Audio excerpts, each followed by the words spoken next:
বিসমিল্লাহির রহমানির রহিম। বেস স্টেশনের তরফ থেকে সকলকে স্বাগতম। আজকে আমরা দেখব ঢাকা বিশ্ববিদ্যালয় ভর্তি নির্দেশিকা 2024-25 শিক্ষাবর্ষ ব্যবসায় শিক্ষা ইউনিটের আমরা আজকে দেখব পাস মার্ক এবং আসন সংখ্যা। বহু নির্বাচনী এমসিকিউ প্রশ্ন অংশে ইংরেজিতে ন্যূনতম 5, সর্বমোট 24 পেতে হবে।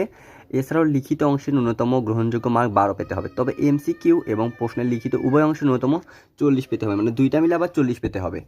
আচ্ছা, তো এখানে হচ্ছে আসন সংখ্যা হচ্ছে ব্যবসায়ী শিক্ষার্থীদের জন্য হচ্ছে যে আসন সংখ্যা রয়েছে সেটা মোট হচ্ছে 1050টি আসন। সেখান থেকে বিজ্ঞানরা পাবে হচ্ছে 95টি আসন, মানবিকরা পাবে 25টি আসন এবং ব্যবসায়ী শিক্ষার্থীদের জন্য রয়েছে 930টি আসন। ব্যবসায়ী শিক্ষা ইউনিটে বিজ্ঞান হয়ে মানে ব্যবসায়ী শিক্ষারা হয়ে ওদের 1050টি আসনের মধ্যে পাবে হচ্ছে 930টা আসন, আর বিজ্ঞান এবং মানবিকরা বাকি কিছু আসলে যে 95টি এবং 25টি আসন পাবে।